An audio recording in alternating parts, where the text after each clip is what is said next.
हरे कृष्ण मित्रों, आज मैं चर्चा करने वाला हूँ भगवान विष्णु से माता लक्ष्मी द्वारा पूछे गए 6 प्रश्न के ऊपर। पहला प्रश्न है, माता लक्ष्मी जी ने भगवान विष्णु से पूछा, धरती लोक को सुख, स्नेह, माया, भावनाएं देवलोक में क्यों नहीं है प्रभु। दूसरा प्रश्न है, जब प्रेम बनाया था तो घृणा क्यों बनाई। तीसरा प्रश्न है, ऐसा संसार बनाया ही क्यों प्रभु जो धरती पर अंधेरा फैलाए। चौथा प्रश्न है, स्त्री के शुभ अशुभ लक्षण क्या है प्रभु। पांचवा प्रश्न है, भगवान विष्णु के अवतार अब तक कितने हुए। छठा प्रश्न है, भगवान विष्णु के अगले अवतार क्या होंगे। मित्रों, इसी 6 प्रश्न पर आज मैं चर्चा करने वाला हूँ। वीडियो को अंत तक जरूर देखिएगा। वीडियो को लाइक और चैनल को सब्सक्राइब कर दीजिएगा। तो चलिए शुरू करते हैं। पहला प्रश्न है, माता लक्ष्मी जी ने भगवान विष्णु से पूछा, धरती लोक सुख, स्नेह, माया, ममता, भावनाएं देवलोक में क्यों नहीं है प्रभु। मित्रों, सबसे पहले जान लेते हैं ये प्रश्न माता लक्ष्मी जी के मन में क्यों आया। आपको पता होगा, जब ब्रह्मा जी ने पृथ्वी की रचना की तो पृथ्वी पर मानव जाति का आधार बनाने के लिए मनु और शत्रुपा नाम के पुरुष और नारी का रचना की। जब मनु और शत्रुपा एक दूसरे के स्नेह, प्रेम, माया, भावनाएं करने लगी तो ये देखकर माता लक्ष्मी जी ने भगवान विष्णु जी से पूछा, हे कोमल नयन, मनु और शत्रुपा को भावनाएं जो फूल सी सुगंध, मधु सी मिठास और कलियों का कोमलता का अनुभव किया, ऐसे भावनाएं से तो हम देवलोक वाले वंचित हैं प्रभु। तब भगवान विष्णु जी ने माता लक्ष्मी जी से कहा, हे प्रिय, ये भावनाएं और इनके प्रदर्शित करने की शक्ति केवल मानव जाति को मिली है। यदि मानव ने इन भावनाओं को रक्षा की तो ये भावनाएं उसे जीवन में प्रेरणा देगी, शक्ति देगी, उसे शांति के मार्ग दिखाएगी। ये प्रेम, ये स्नेह और एक दूसरे के आदर करेगी, सभ्यता देगी, मानव जाति को संस्कृति देगी, उसे उत्थान के मार्ग दिखाएगी। यदि इन भावनाओं को मानव जाति ने त्याग दिया तो वो पशु और पिशाच के स्तर से भी नीचे जा गिरेगी। मानव जाति का प्रेम, स्नेह ही सबसे बड़ी ताकत देगी। जो पति पत्नी एक दूसरे के प्रेम स्नेह करेगा, उसका परिवार सुख भोगेगी और वो समाज सुखी रहेंगे। उस परिवार का भविष्य उज्जवल होंगे, उस समाज में शांति बनी रहेगी। हे प्रिय, जिस दिन प्रेम, स्नेह, भावनाएं कम होने लगेगी, घृणा बढ़ने लगेगी, उसी दिन से पति पत्नी, घर घर में, समाज में अशांति, विनाश के प्रारंभ हो जाएगी और वो समाज आपस में बिखर जाएंगे। ये बात सुन के माता लक्ष्मी जी के मन में बहुत दुख हुआ। फिर भगवान विष्णु जी से पूछा, हे कोमल नयन, जब प्रेम बनाया था तो घृणा क्यों बनाई। तो भगवान विष्णु जी ने कहा, जो हो रहा है हो सकता है वही हो जो स्वयं विधाता ने लिखा हो। अपना लिखा स्वयं विधाता भी नहीं मिटा सकता है महादेवी। हो सकता है ये मानव के परीक्षा हो, उसके कर्म के परीक्षा हो। फिर माता लक्ष्मी जी ने भगवान विष्णु जी से पूछा, ऐसा संसार बनाया ही क्यों प्रभु जो आपकी बनाई धरती पर अंधेरा फैलाए। तब भगवान विष्णु जी ने कहा, तो केवल दिन बना दे, रात्रि न बनाए। फिर मानव जाति को अंधेरा उजाला को अंतर कैसे पता होता। विष न होता तो अमृत के महत्व कैसे जानी जाती। पुष्प के साथ कांटे न होती तो पुष्प को सौंदर्य को कौन जान पाता। पतझड़ ना आते तो बसंत ऋतु इतना सुहाना कैसे होती। हमने मानव को बनाया है देवी। मानव इतिहास बनाने का कार्य अपने हाथ में नहीं रखा, वो तो उसी पर छोड़ दिया है। हमने मानव को बुद्धि दी है। न्याय अन्याय, सत्य असत्य, धर्म अधर्म, पाप और पुण्य के निर्णय मानव स्वयं करेंगे। मित्रों, अब मैं आपको स्त्री के शुभ अशुभ लक्षण के बारे में बताने जा रहा हूँ। ध्यान से सुनिएगा। और आपको बता दूं कि ये विषय नारी के आत्मसम्मान के विषय होने के कारण इसमें जो बात आपको बताऊंगा ये सभी बातें गरुड़ पुराण से उठाई है। तो चलिए आगे बढ़ते हैं। अच्छी स्त्री वो है जो पति के कार्यों में मंत्री के समान परामर्श देने वाली होती है, सहयोग में मित्र के समान बर्ताव करती हो, स्नेह के व्यवहार में भार्या अथवा माता तथा शयन काल में वेश्या के समान सुख प्रदान करती है। जिस कन्या के हाथों में अंकुश, कुंडल और चक्र के चिन्ह विद्यमान रहते हैं वह पुत्र से संपन्न होती है और राजा को पति के रूप में वर्ण करती है। जिस कन्या के केश घुंघराले, मुख मंडलकार अर्थात गोल एवं नाभि दक्षिणावर्त होती है वह कुल की वृद्धि करने वाली होती है।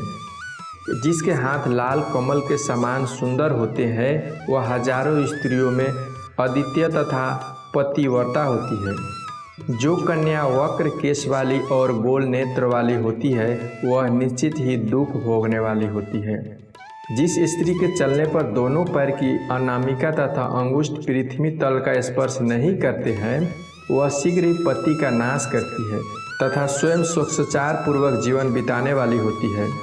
सुंदर मनोहरी नेत्रों को होने से स्त्री सौभाग्यशालिनी, उज्जवल चमकते हुए दांतों के होने पर उत्तम भोजन प्राप्त करने वाली, शारीरिक त्वचा सुंदर एवं कोमल होने से उत्तम प्रकार की साया तथा कोमल सिंगद चरणों के होने पर वह श्रेष्ठ वाहन का सुख प्राप्त करती है।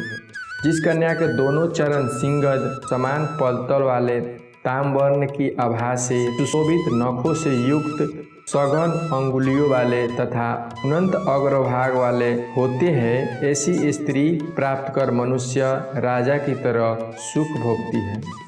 जिस स्त्री का चरण तलों में पसीना नहीं छूटता है और वो कोमल होते हैं उनमें मत्स्य, अंकुश, ध्वज, ब्रज, पद तथा हल्का चिन्ह हो तो वह रानी की तरह होती। इन लक्षणों से रहित चरणों वाली स्त्री दासी होती है। स्त्रियों को रोम रहित, सुंदर, सिराविहीन, गोल जंघाएं शुभ है। संधि स्थान तथा दोनों जानू समान होने चाहिए, ऐसा शुभ होता है। कुंद पुष्प के समान दंत पंक्ति तथा कोयल की भांति वाणी शुभ होती है। जो सदैव दक्षिणाय भाव से परिपूर्ण रहती है उसमें साष्टा नहीं होती, अपित हंसों के समान मधुर शब्दों का प्रयोग करके वह दूसरे को सुख प्रदान करती है, वही स्त्री श्रेष्ठ होती है। स्त्रियों की नासिका और नासिका छिद्र समान होना मनोहर और मंगलदायी होते हैं। स्त्री के नील कमल के समान नेत्र अच्छे होते हैं। बाल चंद्र के सदृश भावों का होना शुभ है किंतु उनका मोटा होना अच्छा नहीं है। उसका मस्तक अर्धचंद्र के समान सुंदर, समतल तथा रोम विहीन होना शुभ है। सुंदर समान मसल्स एवं कोमल कान श्रेष्ठ होते हैं। स्त्रियों को नील वर्ण वाले मृदु और घुंघराले केश प्रशस्त माने गए हैं। उसका सम आकार का सिर शुभ होता है। मित्रों, स्त्री के विषय में कहे गए ये सभी लक्षण शुभ है। इनके विपरीत लक्षण के होने पर उन्हें अशुभ मानना चाहिए। मित्रों, अब मैं भगवान विष्णु को महिमा तथा उनके अवतारों को वर्णन करने जा रहा हूँ। ध्यान से सुनिएगा। मित्रों, भगवान विष्णु के अवतार के बारे में सूत जी ने ऋषियों के बताई थी। सूत जी ने बोले, हे ब्राह्मण, उन भगवान श्री हरि ने सर्वप्रथम कौमार स्वर्ग में संत कुमार जी के रूप में अवतार धारण करके कठोर तथा अखंड ब्रह्मचार्य व्रत का पालन किया।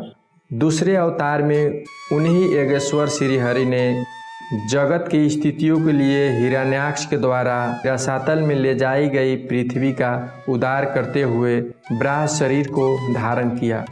तीसरे ऋषि स्वर्ग में देवर्षि नारद के रूप में अवतरित होकर उन्होंने सातवं तंत्र का विस्तार किया। चौथे नारायण अवतार में भगवान श्री हरि ने धर्म की रक्षा के लिए कठोर तपस्या की और वो देवताओं तथा असुरों द्वारा पूजित हुए।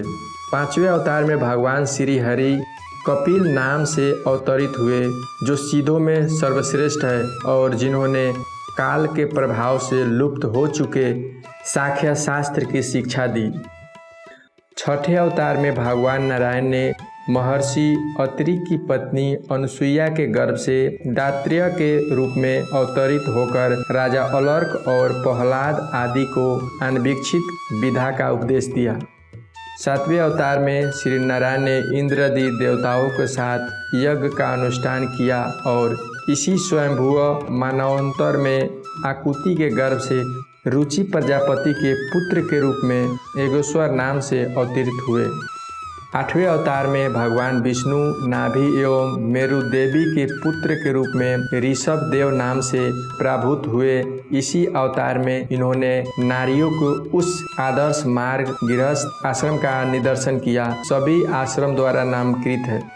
ऋषियों की प्रार्थना से भगवान श्री हरि ने 9 अवतार में पार्थिव शरीर पृथु का रूप धारण किया और महौषधियों का दोहन किया, जिससे प्रजाओं का जीवन का रक्षा हुई। 10वें अवतार में मत्स्य ग्रहण कर उन्होंने चाक्षुष मनवंतर के बाद आने वाले प्रलय काल में तक वैवस्वत मुनि को पृथ्वी रूपी नौका में बैठाकर सुरक्षा प्रदान की। 11वें अवतार में देवी और दानवों को समुद्र मंथन किया तो उस समय भगवान नारायण ने कूर्म रूप ग्रहण करके मंदराचल पर्वत को अपनी पीठ पर धारण किया। 12वें अवतार में धनवंती तथा 13वां अवतार में मोहिनी का रूप ग्रहण किया। इसी स्त्री रूप में उन्होंने दैत्यों को मुक्त करते हुए देवताओं को अमृतपान कराया। 14वें अवतार में भगवान विष्णु ने नरसिंह का रूप धारण करके अपने तेज नखों से पराक्रमी दैत्यराज हिरण्यकशिपु के हृदय को चीर डाला।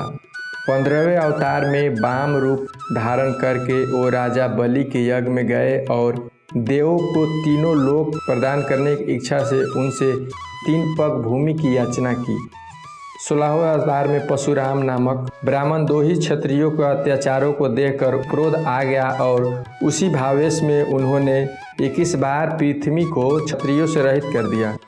17वें अवतार में एक पराशर द्वारा सत्यवती व्यास नाम से अवतरित हुए और मनुष्य की अल्पज्ञता को जानकर उन्होंने वेद रूपी वृक्ष को अनेक शाखाओं में विभक्त किए। 18वें अवतार में श्री राम नाम से अवतार लेकर समुद्र बंधन आदि अनेक पराक्रम पूर्वक कार्य किया। 19वें तथा 20वें अवतार में श्री हरि ने कृष्ण एवं बलराम का रूप धारण करके पृथ्वी के भार का हरण। मित्रों, अब मैं छठा प्रश्न के बारे में बताने जा रहा हूँ। गरुड़ पुराण की आचार कांड अध्याय 1 में उल्लेख मिलता है कि 21वें अवतार में भगवान कलयुग की संधि के अंत में किकट देश में जिन पुत्र बुध के नाम से अवतरित होंगे और उसके पश्चात कलयुग की 8वीं संध्या में अधिकांश राज्य वर्ग के समाप्त होने पर वही श्री हरि विष्णु नामक ब्राह्मण के घर में कलिक नाम से अवतार ग्रहण करेंगे। राधे राधे मित्रों, वीडियो को लाइक और चैनल को सब्सक्राइब कर देना। धन्यवाद।